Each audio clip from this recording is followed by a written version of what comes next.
Je vous présente la saison 2 du balado Les Foins Finaux, où on parle de plantes fourragères pérennes en 10 épisodes avec des producteurs et des intervenants du milieu. Je me présente, Marie-Pierre Landry, agronome chargée de projet en plantes fourragères pérennes et agriculture régénératrice au CIRC. Aujourd'hui, au balado Les Foins Finaux, on parle avec Serge Pajot du Conseil québécois des plantes fourragères. C'est Valérie Poulain, lors de la saison 1, qui nous avait proposé de le recevoir pour la saison 2. C'était une évidence pour moi de pouvoir mettre en lumière tous les travaux que Serge fait dans l'ombre. Serge travaille très très fort avec son équipe pour faire avancer la filière plantes fourragères pérennes au Québec. Puis c'était la plateforme idéale pour pouvoir vraiment expliquer ça consiste à quoi les travaux du CQPF. C'est quoi sa job à Serge? Serge et moi, on se parle quasiment tous les jours. Mais là, c'était vraiment une belle opportunité de s'asseoir et parler sérieusement de plantes fourragères puis du secteur. Puis ça arrive pas souvent qu'on tient notre sérieux aussi longtemps que ça. J'espère que vous allez sentir notre belle complicité et que vous allez apprécier les travaux qui sont faits par le CQPF pour la filière. Si vous voulez les encourager pour dynamiser le milieu, suivez-les, interagissez sur les réseaux sociaux, participez à leurs événements puis devenez membre. C'est comme ça qu'on va avoir une filière ultra dynamique. Bonne écoute! Salut Serge! Allô Marie! Comment ça va? Ça va bien? Toi aussi? Ben oui, ça va oui. bien. Merci d'avoir accepté de faire le podcast. Tu nous avais été recommandé par quelqu'un dans la saison 1. Oui, j'ai des fans, même à Quatico, que je savais pas ça. Ah ouais, hein? Prends ça en note. Les journées que ça va moins bien. C'est vrai, Valérie Poulain, elle m'aime bien. Oui. Ben, moi aussi, je l'aime bien. Elle me trouve pertinent. Elle veut m'entendre au balado. Oui, c'est ça. J'ai beaucoup de pression. Ben non, c'est juste une jasette. Ouais. J'aimerais ça que... Tu sais, aujourd'hui, Serge, je t'ai invité en tant que coordonnateur, agent de liaison pour le CQPF. Agent de concertation, c'est bon. J'aimerais ça que tu me parles, comment t'en es arrivé là dans ta vie, là, c'est quoi ta formation, comment tu t'es arrivé à ce point-là, puis c'est quoi que ça fait un agent de concertation pour le CQPF? Oui, c'est tout un cheminement. Tu sais, j'ai 54 ans, puis j'ai commencé à travailler, mettons, à 12, 13, 14 ans, puis tout ça, puis je pense que j'ai à peu près 42 métiers différents. Puis, moi, j'ai étudié en horticulture ornementale à l'ITA de Saint-Hyacinthe, dans le temps que ça s'appelait l'ITA.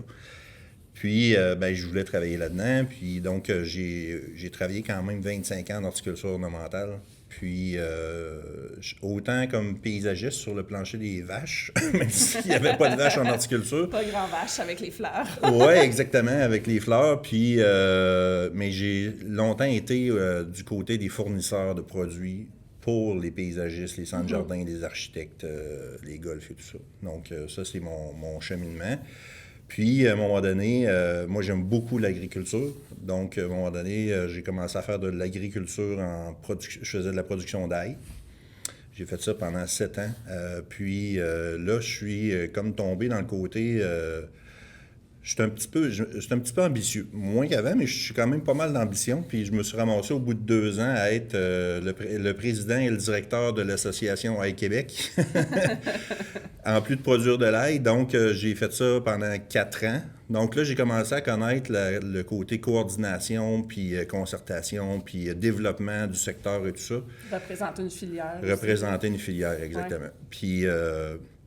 j'avais une amie, après ça, j'ai travaillé, je vous épargne mon CV qui est beaucoup trop long, mais j'avais une amie qui travaillait justement au CQPF, le Conseil québécois des plantes fourragères, puis m'a dit, écoute, moi j'ai vraiment autre chose en vue, mais je pense que je te verrais faire ce job-là. Il y avait une job à temps partiel dans le temps qui se développait vers le temps plein, qui se dirigeait vers le temps plein, puis j'ai embarqué là-dedans, parce que moi, énormément, elle me disait CQPF, puis je savais pas c'était quoi CQPF. Oh ouais. Donc, je suis embarqué, c'est en 2019-2020, justement, en pleine pandémie, à temps partiel, comme adjoint administratif. Puis là, j'ai fait de la coordination, là, après. Puis depuis ce temps-là, je fais ça pas mal à temps plein, et même les soirs et les nuits. À temps plein et plus. Oui, exact. Donc, c'est quoi le CQPF, Serge? Le CQPF, dans le fond, c'est à prime abord, c'est une association, mais c'est une organisation en but non lucratif qui a comme mission de représenter puis de promouvoir le secteur des plantes fourragères. Donc, ça s'occupe de la filière, autrement dit, de tout ce qui concerne les plantes fourragères, Donc, autant les producteurs, les chercheurs, les institutions scolaires, les enseignants, les fournisseurs d'intrants, etc. Donc, le transfert de connaissances. Donc, on s'assure que le secteur est bien développé et bien stimulé, puis il va chercher le maximum de ce qu'il peut avoir. Donc, le CQPF s'occupe de ça.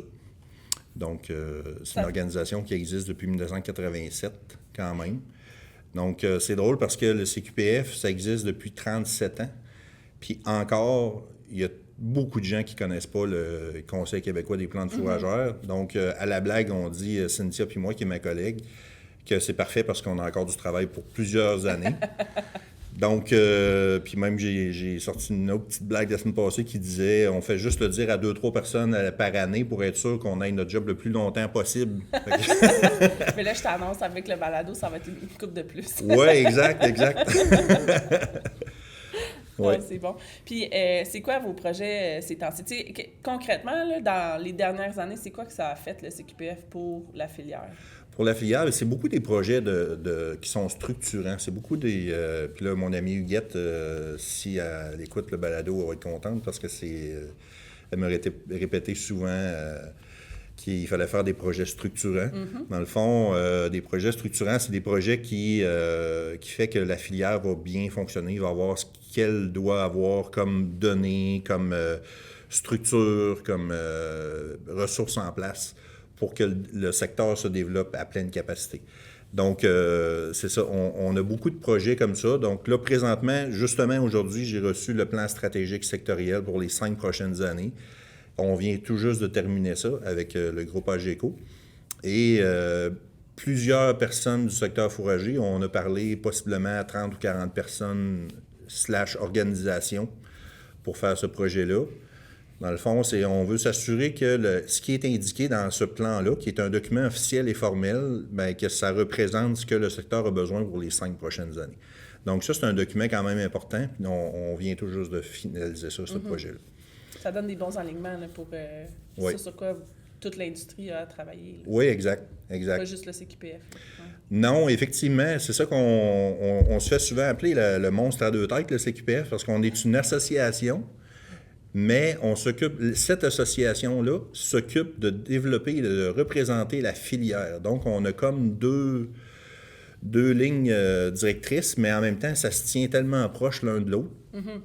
Puis, c'est ça. Donc, ce plan-là est vraiment pas juste pour le CQPF, qui est vraiment pour le secteur en entier. Oui. Puis, les plantes fourragères, pour le CQPF, ça inclut quoi? Bien, on travaille fort pour que sur les plantes fourragères pérennes. Oui. Donc, c'est ça, tout ce qui est... On parle pas de maïs en silage. Là. Non, on parle pas de maïs en silage. Par contre, c'est sûr que ça fait partie du discours quand même, ça fait partie des discussions qu'on a. Ça rentre dans le cycle de bien des entreprises, veut pas. Là. Oui, ça c'est sûr. Puis on veut pas que ça soit non plus un ou l'autre. On veut vraiment travailler pour que chacun puisse trouver sa façon de fonctionner à lui ou à elle. Puis, mais on est vraiment plus dans les plantes fourragères pérennes qui vont à long terme séquestrer plus de carbone, améliorer la santé des sols, etc. Là, donc, fait que foin de commerce, luzerne en ensilage, foin sec, pâturage. Oui. Bio-industriel. Bio-industrie, on travaille justement là-dessus. Là, il y a une nouvelle filière qui est démarrée là, avec Interplante, justement, pour les plantes bio-industrielles. Donc, eux s'occupent du côté plus mise en marché. Et aussi, eux, ils incluent ce que nous, on n'inclut pas, vraiment pas. C'est eux, ils vont parler de chanvre, ils vont parler de lin, ils vont parler de... En tout cas, je ne me souviens pas de toutes les plantes avec lesquelles ils travaillent. Nous, on est du côté plantes bio-industrielles, encore là, des plantes pérennes. Donc, le panic érigé, il va y avoir le miscanthus géant et tout ça. Donc, on est plus du côté agronomique. Donc, ces deux filières-là vont travailler côte à côte pour développer ce secteur-là. Ça aussi, Huguette Martel, elle serait bien contente d'entendre ça. Oui, c'est pour toi, Huguette. C'est pour toi, Huguette. Oui. C'est quoi, tu sais, là, ça fait une couple d'années que tu rôdes dans la filière, puis que tu t'impliques, puis que tu rencontres les producteurs, puis les intervenants. Pourquoi ça vaut la peine de défendre cette filière-là? Bien, c'est que les plantes fourragères pérennes, c'est à la base de l'alimentation des ruminants. Donc, ça n'a jamais été vraiment sexy comme marché ou comme secteur. Mais on sait tous les bienfaits des plantes fourragères, entre autres pour réduire les coûts d'alimentation et tout. Là, on a parlé justement de séquestration de carbone, donc tous les coûts en agro-écosystémiques, oui. Ouais. Donc, tu sais, d'avoir des bandes riveraines, d'avoir des rotations de culture, d'avoir des cultures intercalaires. Après ça, qu'est-ce qu'on a? Écoute, bref. Tu sais, moi, je pense, en termes de santé de sol, santé de sol, parce que moi, je trouve que c'est dur à battre. Puis si au Québec, on se projette dans l'avenir, puis si on fait de moins en moins de production laitière, par exemple, ou de production bovine, bien, moi, c'est beaucoup de champs en Estrie que je vois se transférer en maïs, grain. Puis c'est un gros potentiel de perte de qualité de sol puis de santé de sol. Oui, exact. Mais c'est ça qu'on veut ramener, mais tu sais, c'est quand même pas facile le travail qu'on fait parce que à force de discuter avec les gens, je réalise que de promouvoir les plantes fourragères pérennes, c'est à peu près comme promouvoir la santé humaine, tu sais, de la bonne alimentation, l'exercice, etc. C'est pas sexy. Ceux qui trippent, ils vont aller courir leurs 5 km par jour, mais comme moi, je cours pas 5 km par jour. Je vais courir 5 km dans l'année. Mais bref, je sais qu'il faut faire de l'exercice, bien manger, tout ça, mais ça ne veut pas dire que je vais tout faire ça. Mais quand même, on continue de le promouvoir, même si c'est plus un travail à long terme ou c'est plus des bienfaits à long terme. Donc, c'est ça. À tous les gens que je parle au podcast, je leur demande toujours c'est quoi la meilleure décision qui a été prise dans les dernières années? Bien, j'en ai deux. C'est de continuer de travailler en agriculture ou en horticulture, mais là, je pense que je vais travailler en agriculture un bon bout de temps. J'ai tenté une fois de sortir du secteur puis de travailler dans autre chose. J'ai travaillé dans complètement un autre domaine qui était la distribution de pièces de vélo, qui n'avait aucun rapport. J'ai pas aimé ça. Je suis revenu en horticulture, puis j'ai dit, moi, je finis ma vie là-dedans, c'est clair, j'aime trop. Mais c'est sûr que, tu sais, à force de travailler là-dedans, ça fait, on va dire à peu près 35 ans que je suis en horticulture/horticulture, fait que je connais beaucoup de monde. Ma force, c'est vraiment le réseau, les personnes, les relations interpersonnelles et tout. Mais j'aime beaucoup le côté agricole et horticole. Donc, ça, c'est une décision que j'ai prise en dedans de moi, que je vais finir mes jours là-dedans. Ça, c'est clair. Ma carrière va toujours être là-dedans. Écoute, ça peut changer. On pourra se reparler, Marie-Pierre, à un autre moment donné. J'espère que tu vas me le dire si jamais tu changes. En tout cas, bref, non, j'ai encore bien du plaisir, puis quand je viens ou quand je vais en campagne. Mais de toute façon, je reste en campagne aussi, c'est juste que j'ai pas de ferme. Mais j'aime beaucoup plus la campagne que la ville. Pour preuve, j'étais allé à New York et Paris dans la dernière année. Je veux pas paraître prétentieux, mais... mais je trippe pas beaucoup sur les villes. C'est difficile à vivre au quotidien. Ouais, je suis content de voir à quoi ça ressemble, tu sais. Je vais visiter d'autres villes, mais honnêtement, la campagne, c'est... c'est la vie. C'est la vie, oui. Qu'est-ce que tu penses que... Sur quoi la filière des plantes fourragères pérennes a à travailler dans la prochaine année? Oui, on a déjà commencé le travail. C'est si on regarde le plan stratégique qui vient de sortir ce matin, on a 3 axes. Puis le 3e axe, c'est un axe transversal avec toutes les autres filières qui existent. Donc, tu sais, dans le fond, le secteur fourrager, on est de l'alimentation. On sert d'alimentation pour le secteur laitier. Oui. Le bovin et tous les autres ruminants, moutons, petits et grands, c'est ça. Même j'ai su que les girafes, c'était des ruminants. Ben oui. Oui, c'est ça. Ben oui. Fait que ça, c'est cool. On pourrait faire un secteur, on va faire un comité girafe, ça serait cool. 2 zoos, puis c'est pas mal ça. Oui, c'est ça. Oui, mais je pourrais être un bon ambassadeur. À 6 pieds 4, déjà, je fais partie de... À moitié girafe. Oui, mais je ne suis pas un ruminant. Oui. Donc, donc c'est super important de travailler avec les autres associations et les autres filières. On a déjà commencé avec le secteur laitier, mais on travaille déjà avec pas mal de monde. Ouais. Mais sérieusement, on veut se rapprocher et travailler, mais comme plus comme frères et sœurs. Oui, s'assurer que, je pense, comme la filière laitière, ils pensent aussi à nous incorporer, ben, nous étant la filière au grand complet, là, mais tu sais que les plantes fourragères sont importantes pour la filière laitière, les plantes fourragères sont importantes pour la filière bovine, puis de s'assurer qu'eux aussi, dans leur développement, ils travaillent de concert avec ce qui se fait dans la filière de plantes fourragères pour développer leurs producteurs, parce que du lait, ça se fait encore majoritairement avec du foin. Oui, exact.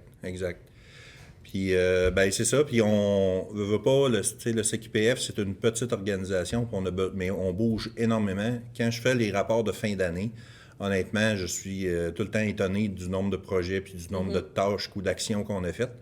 Ce que les gens ne voient pas nécessairement à l'extérieur. Ouais. Parce qu'ils disent, qu'est-ce que ça fait le CQPF? On n'entend pas parler de vous autres, mais si vous saviez combien de projets puis quelles tâches on peut faire dans une année, c'est incroyable. Surtout avec l'arrivée de ma collègue Cynthia Chicoine, avec qui j'adore travailler. On est vraiment deux passionnés qui développent le secteur. Là, donc ça, c'est vraiment trippant. Tu penses que... tu sais, en termes de recherche et développement, là, le secteur des plantes fourragères pérennes, ça serait quoi la prochaine bébelle, patente, gadget, technologie avancée, incroyable que le secteur a besoin? OK. Ça, c'était un avis personnel. Je pense que tout ce qui est... Serge, j'espère que depuis le début, c'est ton avis personnel. Oui.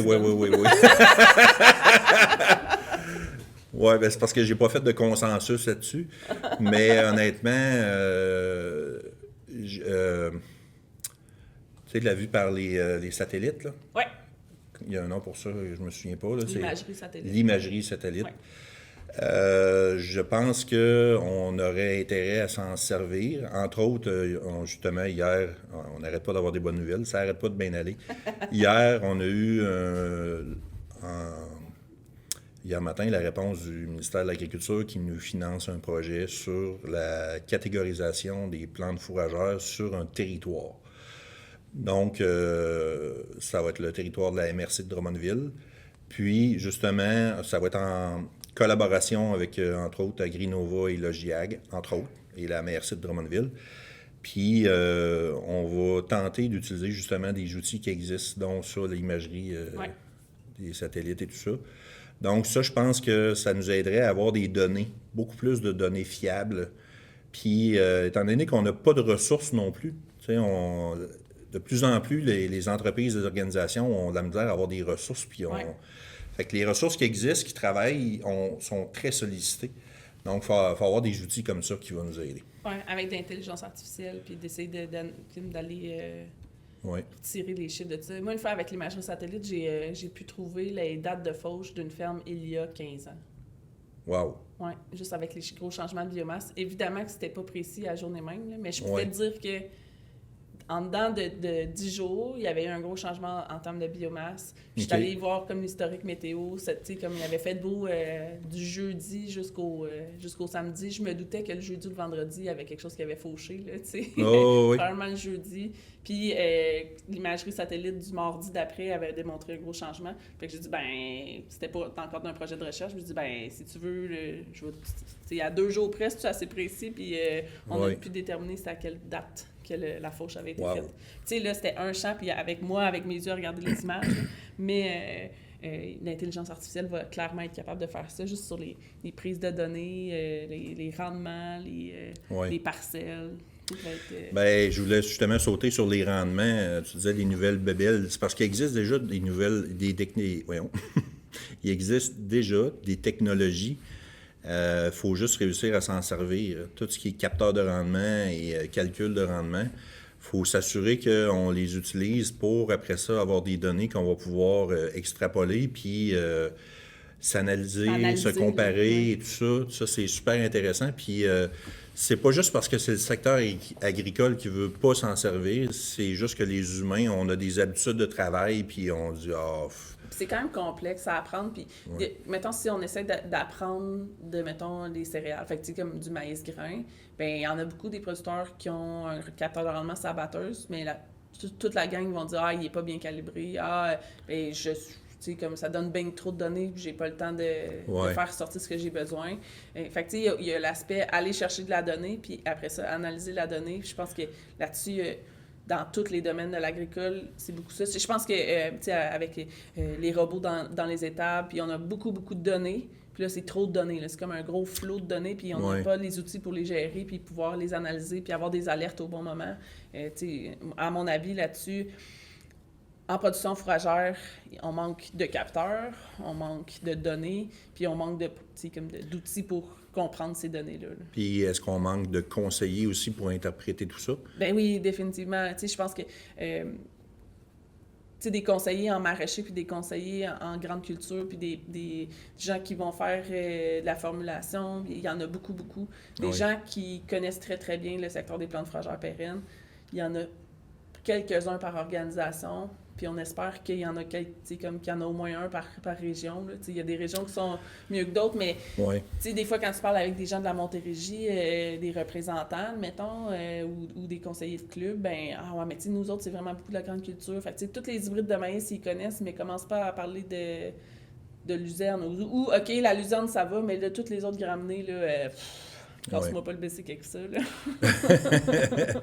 Moi, ce que j'entends, puis encore là, je connais pas parfaitement le secteur des conseillers, mais ce que j'ai déjà entendu, c'est que les conseillers, il y a des gens qui sont très compétents, je pense que la majorité sont compétents, mais on pourrait dire qu'il y en a qui disent on va se débrouiller en plantes fourragères, on va réussir à faire le travail, mais c'est pas des experts ou c'est pas des gens qui sont convaincus. Mais tu sais, en agricole, à un moment donné, surtout, mettons, t'es conseiller puis tu vends des semences puis de l'engrais puis des pesticides, OK, là, puis pour une compagnie d'intrants. Mais crème, il faut que tu connaisses c'est quoi la fertilisation de toutes les cultures de tes clients. Il faut que tu connaisses les pesticides qui sont liés à ça, tout ton catalogue de semences, puis toutes les pratiques. Puis à un moment donné, il faut comme tu choisisses par où tu commences. Hein. Puis là, tu deviens bon dans une affaire. Puis tu sais, tous les jeunes conseillers, à un moment donné, moi, j'ai toujours dit ça, là, choisis un sujet dans le cahier, là, puis apprends ce sujet-là. Puis au moins, tu vas être bonne dans lui. T'sais. En tout cas, moi, je l'ai vu de même, puis ça a donné, moi, c'était les plantes fourragères. Mais tu sais, à un moment donné, il faut que tu apprennes les autres chapitres. Là. Puis à un moment donné, tu viens dans ta routine où tu es devenu super bon en céréales, mettons, puis là, tu es très, très bon pour faire du blé, puis tu suis super bien tes champs de blé, puis ça va. Puis tu as un créneau là-dedans, mais c'est de continuer à développer jusqu'à ce que tu te rendes aux plantes fourragères. Puis c'est vraiment une observation, encore là, c'est une opinion, là, mais les plantes fourragères sont souvent pas celui chez qui les gens ils vont choisir dans les premiers sujets à apprendre, juste parce que c'est pas une grosse part de marché, admettons. Ou, tu sais, ça change juste à tous les 4-5 ans. Fait que là, tu sais, le maïs, là, c'est à chaque année. Foin, c'est du foin, puis ça pousse tout seul. Exact. Puis il y a comme beaucoup de choses à apprendre par rapport à ça. Tu fais-tu 4 coupes, tu fais-tu 3 coupes, c'est-tu de l'ensilage, c'est-tu du foin sec, c'est-tu du demi-sec, tu mets-tu en balle ronde? Tu sais, comme il y a vraiment beaucoup d'affaires à connaître et à savoir, là, mais je pense que ça complexifie beaucoup la formation des conseillers. Ben, tu vois, ça, c'est une des choses ou des actions qu'on entend beaucoup, dans le sens qu'il faut s'assurer que le transfert de connaissances ou l'acquisition de connaissances soit en continu. Puis là, mon ami de l'ITAC serait content de formation continue, Alessandro, qui me disait les gens... salut Alessandro. Oui, salut Alessandro. J'y ai parlé hier, justement. On parlait de ça, que la formation continue devrait faire partie, justement, d'un continuum, de s'assurer qu'on est bien formé. Puis ça, on travaille là-dessus. On est sensible à ce sujet-là. On avait déjà déposé un projet de formation qui n'avait pas fonctionné, mais on a encore ça dans le pipeline, comme on dit. Là. Fait que ça, on a...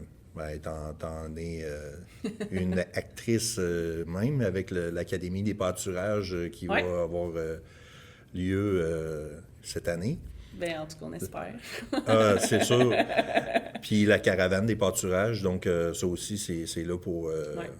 Fait que je sais pas si tu veux nous en parler ben, plus. Je peux le quand ça va c'est sortir, moi qui... j'espère que ça va être mieux, plus avancé que c'est en ce moment. Là, mais tu sais, dans le fond, l'Académie des pâturages, on voit ça vraiment comme une école intensive sur 2 jours où est-ce que année après année, on va pouvoir changer de région, mais une fois par année, on se prend 2 jours pour vraiment revenir à la base, puis pouvoir aller creuser un petit peu plus loin dans chacun des chapitres de ce sujet-là, dans chacun des modules, puis de faire des ateliers, en classe, là, théorique, mais de se lever, puis d'aller sur le terrain, puis d'identifier les plantes, puis de faire pratiquer des coins en hache, puis de pratiquer à faire des nœuds, puis à brancher l'électrificateur, puis à installer les grandes. Fait que ça va être vraiment une école intensive on veut voir se répéter année après année pour vraiment former un maximum de producteurs puis de conseillers sur les plantes fourragères, sur les pâturages puis la gestion intensive des pâturages. J'ai une question pour toi. Vas-y, cher.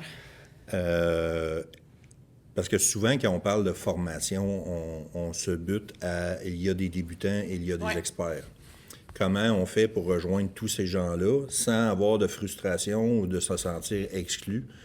Quand on parle aux experts, ils disent qu'ils n'en apprennent pas assez. Donc, puis quand on parle aux débutants, ben là, on ne veut pas aller trop loin pour les noyer d'informations. Donc, c'est quoi ta vision là-dessus? Je pense qu'il faut commencer en quelque part dans le sens où là, on construit de A à Z la formation. Pour les débutants, on va aller un petit peu trop loin, puis pour les avancés, on va commencer un petit peu trop de bonheur. Tu sais, on va commencer trop au début des informations. Puis les débutants, à un moment donné, ils vont lâcher prise parce qu'ils ne suivront plus. Puis c'est correct. Moi, je vois que déjà, la 2e année, on pourra faire une classe 2. Puis où est-ce qu'on va partir? Tu sais, il va y avoir le groupe 1 puis le groupe 2. Puis le groupe 1 va faire l'initiation. Puis le groupe 2 va aller encore plus loin. Puis on va partir déjà de plus loin, puis qui va nous permettre de pousser vraiment à la limite de ce qu'on peut adresser à un groupe, je pense. Parce que les pâturages, il y a une chose, c'est que c'est difficile. C'est difficile d'aller loin en groupe parce qu'il y a tellement de contextes différents.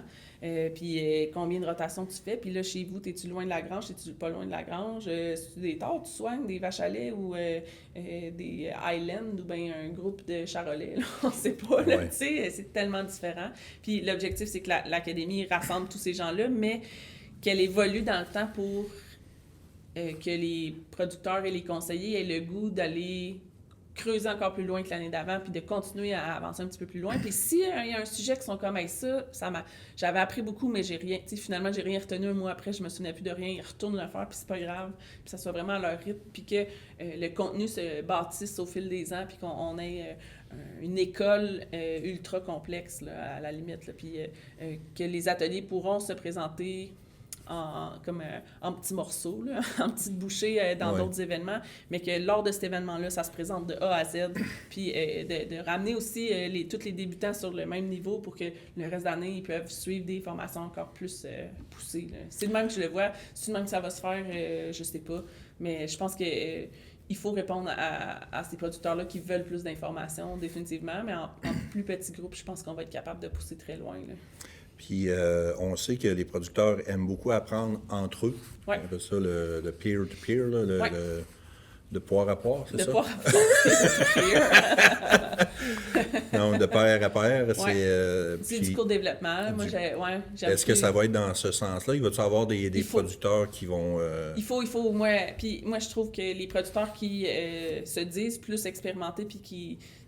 moi, j'apprendrai rien à cet événement-là. Là. C'est eux autres que je veux amener justement parce qu'il n'y a rien comme de faire changer complètement de contexte de ta ferme à toi puis d'essayer de te mettre dans la peau de l'autre producteur qui commence, que tu essaies de coacher pour remettre en doute toutes les choses que tu pensais qui étaient évidentes. Parce que chez vous, c'est le même que ça s'est fait, ça a bien réussi, fait que c'est une évidence.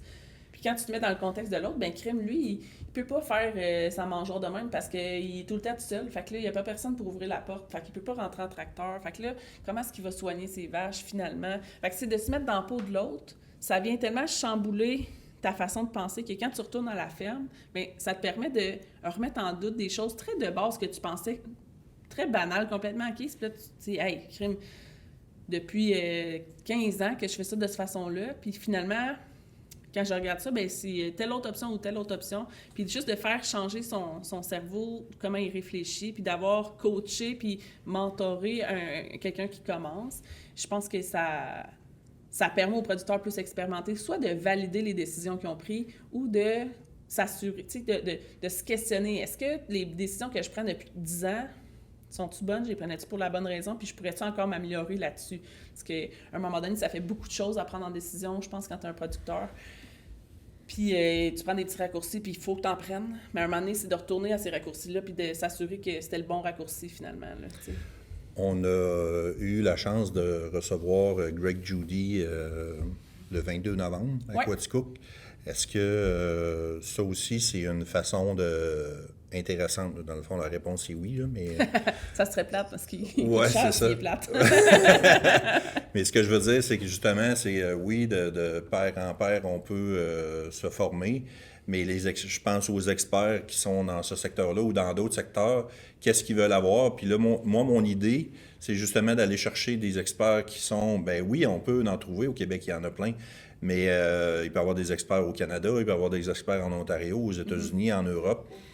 Donc, on peut aller chercher ces personnes-là puis les amener pour nourrir aussi ces... La barrière de la langue est tough quand même au Québec, là, puis tu sais, c'est... De la traduction, on perd souvent des bouts parce que les traducteurs sont pas formés en traduction agricole, puis tu sais...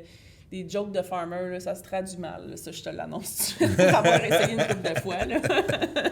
C'est tough. Ouais. Ça prend de la bonne répartie pour en inventer une sur le champ. Oui, c'est ça. Mais t'es bonne là-dedans. Oui, c'est ça. Mais c'est exigeant. À la fin de la journée, je dors. Oui. Les journées, je fais ça. Mais c'est ça. Je pense que mon souhait, mettons, en ce moment, au niveau du gouvernement, là, c'est qu'on puisse faire venir des gens de l'extérieur puis payer de la traduction en masse pour qu'on sorte un peu de notre petite bulle du Québec. Parce que en pâturage, surtout, là, c'est un petit noyau, c'est pas beaucoup de gens. Puis je trouve qu'on gagnerait beaucoup à faire, comme à amener des nouvelles idées puis confronter des idées qu'on pense évidentes puis des réalités différentes. Quand je pense au reste du Canada, ils se parlent bien plus entre provinces. Puis eux, ils ont accès à un bassin de... mettons, 25 millions de personnes, puis même plus, parce que quand on va là-bas, on se force puis on le présente en anglais, nous autres. Là. Fait que, peut-être 30 quelques millions de personnes pour dire, OK, au Québec, il se fait ça, ou partout ailleurs, dans le Canada, il se fait ça, bien présenté. Puis nous, on est comme rapidement bloqués parce que ça coûte 1500$ de traduction à chaque fois qu'on veut faire venir quelqu'un de l'extérieur. Là. C'est sûr. On a le Vermont tellement proche ici, puis des personnes ultra compétentes dans les pâturages pour l'industrie laitière qu'on a de la misère à faire venir parce qu'il y a la barrière de la langue, puis le gouvernement du Québec, admettons, bien, évidemment qu'ils veulent encourager toutes les initiatives qui se passent en français. T'sais. Fait que là, on a une limite, puis je pense que en tant que pays, le Canada, il pourrait nous aider là-dessus. Oui, exact. Mais ça, tu sais, là, on parle de pâturage, mais tout ça s'applique à tous les secteurs en entier. Tu sais, on a le fonds de commerce qu'on veut développer et supporter les producteurs, puis c'est le même principe. Là, on peut aller chercher des experts à l'extérieur, mais il faut s'assurer que c'est la bonne langue. Oui, exact. La je bonne trouve que c'est langue. plus difficile pour les plus petits. C'est pas péjoratif, là. Non. T'as choisi laquelle la bonne.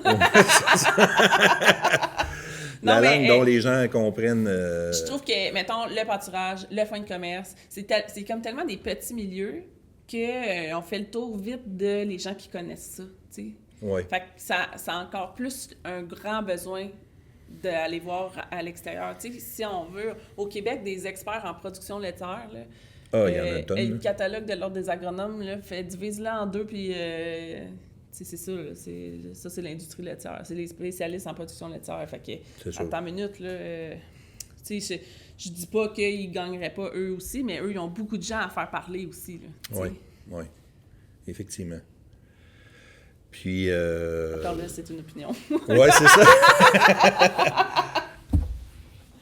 Mais bon. C'est bon. Je m'en allais te poser des questions, mais c'est toi qu'il faut que tu... Non, c'est correct, c'est correct. Ben non! Non, mais je cherchais les questions pour te poser. Non, c'est moi. Vas-y. Est-ce que tu dirais, pour la prochaine saison, en général, les producteurs, faut-tu qu'ils augmentent la qualité des plantes fourragères ou le rendement des plantes fourragères? Moi, je dirais les deux. C'est dur à choisir. Et c'est sûr que le rendement, oui, mais de toute façon, c'est un processus en continu aussi.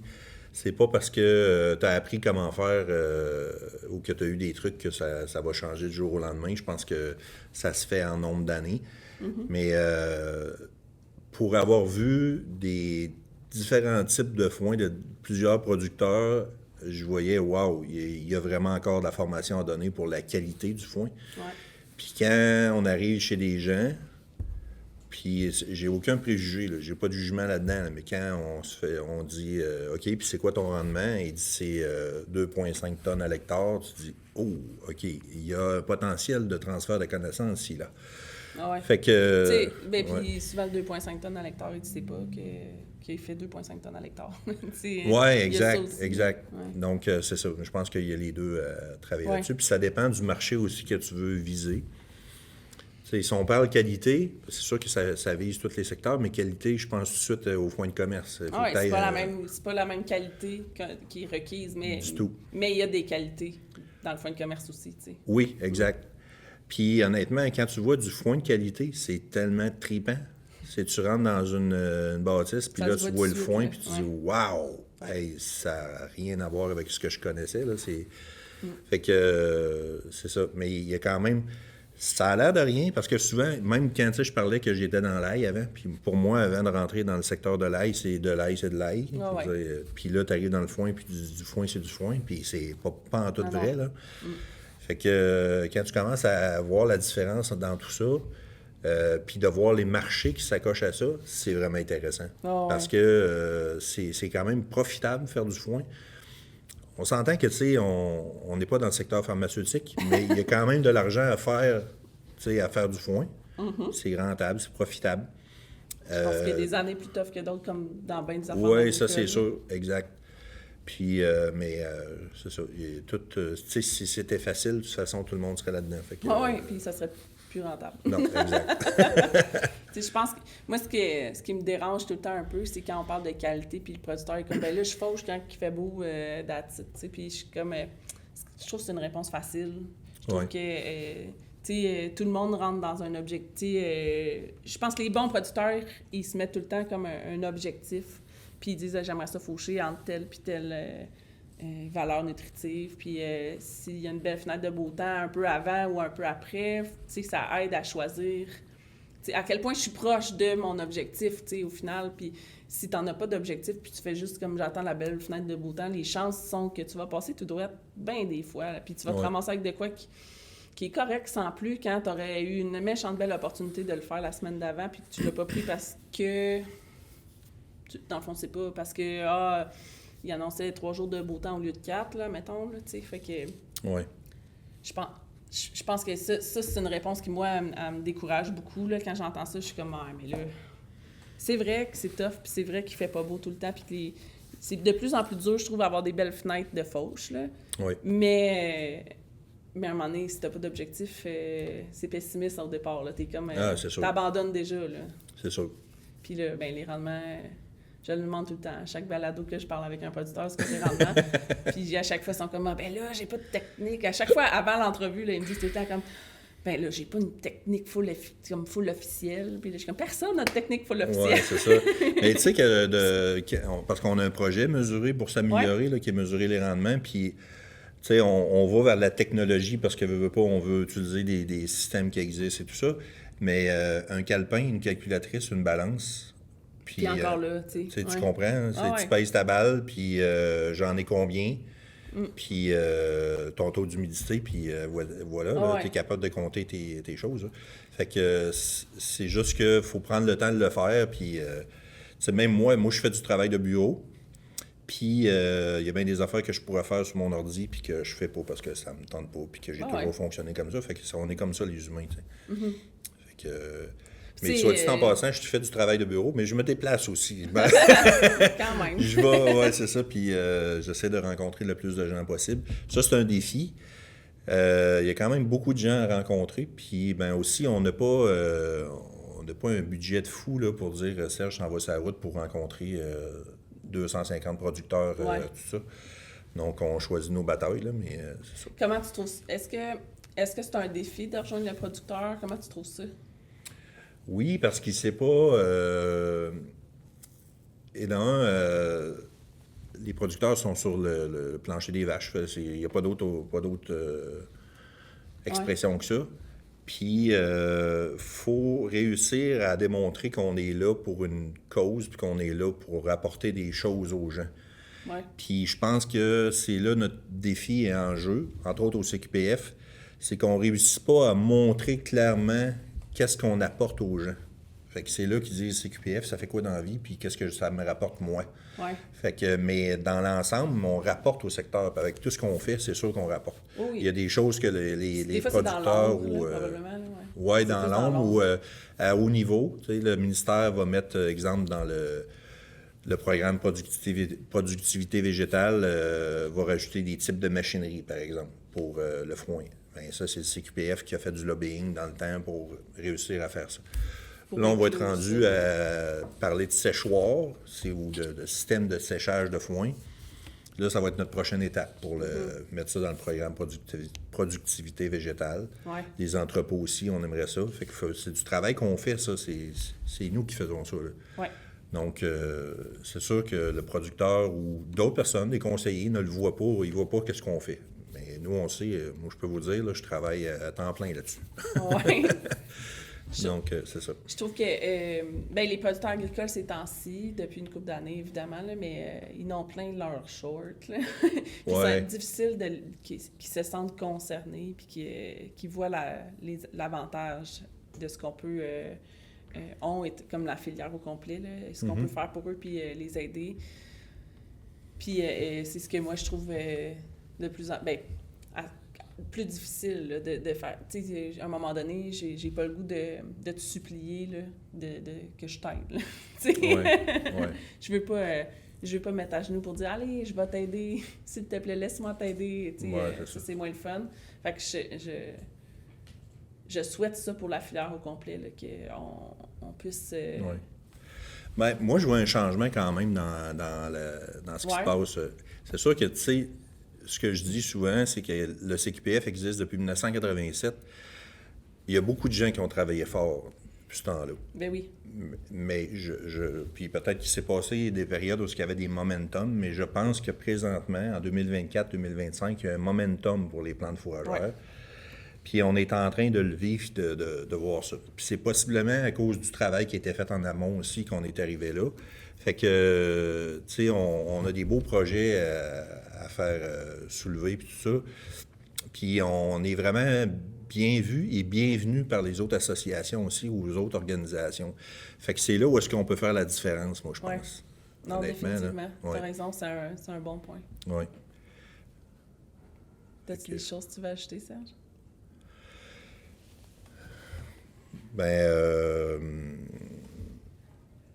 On a encore beaucoup d'idées, puis je pense que toi, tu en as quelques-unes aussi, Marie-Pierre, des idées. Mais tu sais, de rendre ça plus accessible, des concours de rendement, des expos foin, des choses comme ça, c'est des choses qu'on aimerait qu'ils se fassent, puis vraiment rejoindre les producteurs. Ouais. Tu sais, le 2 semaines, on était en Ontario, il y avait 150 producteurs ensemble réunis. Là. Ça a fait « wow! » Ça, c'est cool. Oui, c'est un bel événement. Puis ça semblait être, tu sais, comme, c'est l'événement annuel que vous attendez tous, là. Tu sais, j'ai senti que c'était légitime quand même, là, comme... Oui. Parce que on a l'impression que quand on parle aux producteurs, on a finalement réussi à rejoindre les gens pour qui on travaille, tu sais. Oui. Fait que, parce que quand on veut former des conseillers, ben c'est pour aider les producteurs. Donc là, on leur parle directement. Mais il faut comprendre, là, je m'adresse aux producteurs, que ce qu'on fait, c'est vraiment destiné à vous. Puis, fait que ça va arriver d'un bord ou de l'autre, soit que ça arrive directement, ou ça arrive par des conseillers, ou ça arrive par des producteurs laitiers, des programmes, peu importe. Fait que c'est là-dessus qu'on travaille. Donc, c'est sûr que tout ce qu'on fait, c'est pour les producteurs en fin de compte, là, en fin de ligne. Oui. Pour que la filière se porte bien, pour qu'il se fasse du foin, puis du beau foin, puis Puis il y a une portion de ça, puis c'est juste aussi simple que les producteurs fassent de l'argent avec ça. Si c'est rentable pour un producteur de faire des plants de fourragère pérennes, parce qu'il y a des opportunités de marché, parce qu'il y a du bon rendement, de la bonne qualité, parce qu'il il se sent à l'aise de faire cette production-là, puis il se sent outillé, ben la filière va évidemment bien aller. Oui, exact.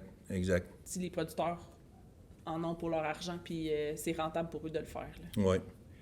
Puis je pense que j'inviterais les producteurs à nous parler directement, ben tout le monde dans le fond, là. J'ai un ami qui me dit tout le temps, on n'est qu'à 10 chiffres de distance, juste à prendre le téléphone, m'appeler, puis on va se parler. Je pense qu'on peut s'expliquer sur plusieurs choses, puis voir les idées qu'il y a en arrière de ça. Puis des fois, c'est juste qu'il y a des projets qui prennent plus de temps que prévu ou on n'a pas les ressources. J'avais entendu quelque chose, un commentaire que j'ai entendu, c'est « on sait bien que vous avez des subventions, vous autres. » Et Colin, ouais, mais peut-être que j'aimerais peut-être mieux fonctionner sans subvention puis avoir du revenu direct de produits. C'est plus facile que de courir après des subventions.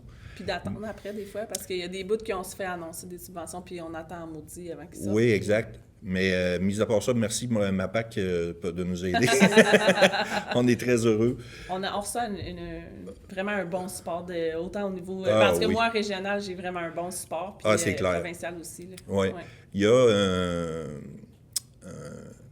une mauvaise ou une image ou un préjugé sur les fonctionnaires. Puis je peux dire que moi, je travaille avec beaucoup de gens du MAPAC.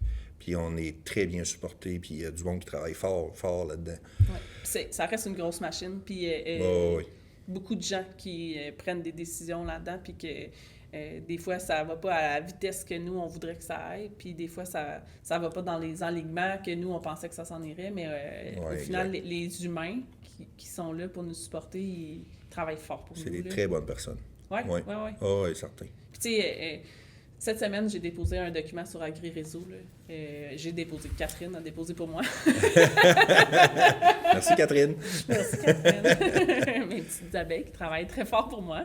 Je pense, le lendemain, même pas 24 heures après... Oui, tu as un commentaire. Ouais. Abdelkader m'a écrit, il m'a dit « Marie-Pierre, j'ai vu ça. Je pense que ça serait une belle plante pour faire telle chose. Il y a des beaux projets là-dessus. Il y a quelque chose qui va s'en venir. » Tu sais, il y a des gens qui préparent le terrain pour nous puis qui nous disent « Hey, tu as fait du bon travail. Après ça, ce projet-là, propulse-le dans cette direction-là. Pense à ça. » Puis il y a quelque chose qui s'en vient pour toi. Puis il y a des gros projets, outils. Des fois, c'est ça. Le défi, c'est Le défi, c'est de trouver les ressources puis de trouver les bonnes personnes pour les faire, les projets. Mm-hmm. Comme là, j'ai vu cette semaine, justement, de notre ami Abdelkader qui nous a envoyé, qui avait un programme de financement... Non, c'est Gabriel, qui nous a envoyé un programme de financement fédéral qui pouvait aller jusqu'à 50 millions, puis je me souviens pas des détails, mais en tout cas, ça a fait comme « wow ». Puis là, l'opportunité, ce serait de travailler, entre autres, dans la région du Lac-Saint-Pierre. Mm-hmm. Fait que là, c'est comme tu dis, waouh, cool, on va faire ça. Mais il faut que tu trouves les personnes pour le faire, qui va le faire, puis tout ça. Puis, y a-tu de l'argent qui va nous revenir aussi? Parce que, comme petite organisation, on peut pas mettre 500 heures là-dessus puis pas être payé. Là. C'est impossible. Là.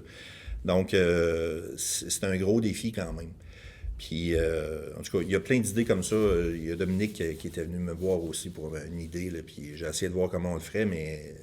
C'est souvent un peu de temps qu'il faut faire ça. Là. Ouais. C'est pas évident. Moi, ce que je trouve, c'est ça, les programmes, ils sortent, puis tu as souvent comme un mois pour les déposer, puis tout ça. Puis, des fois, l'idée n'est pas nécessairement là. Mais quand il y a des petits soldats en arrière qui font juste comme nous envoyer des « Hey, comme il y a quelque chose qui s'en vient dans ce genre-là ou dans cet enlignement-là, puis commence à penser à ton idée. » T'sais. On n'a aucun détail, on n'a rien, on ne sait pas l'ampleur de l'enveloppe, on ne sait pas le pourcentage ça va être payé, on ne sait rien de ça, mais on sait que ça va être ces nouvelles technologies, admettons. Là. OK, mais crime, ben là, j'ai comme 1 mois, 2 mois, 3 mois pour juste comme réfléchir à ça pendant que je prends mon café, faire comme, y a-t-il quelque chose que j'ai le goût de faire avec ça? Puis ça gagne du temps précieux, puis ça facilite beaucoup, là, justement, le développement de la filière.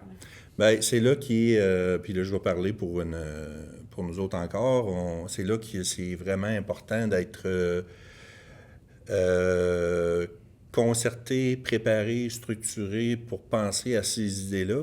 Puis là, je fais référence à la table de concertation qui vient d'être créée par le pôle des plantes fourragères du Québec, le pôle PFQ / le CQPF, Puis il y a entre 20 et 25 personnes qui sont sur cette table-là pour parler de projets d'enlignement. Fait que là, ça, c'est un super beau réseau pour pitcher ces idées-là puis faire avancer la cause. Ah ouais.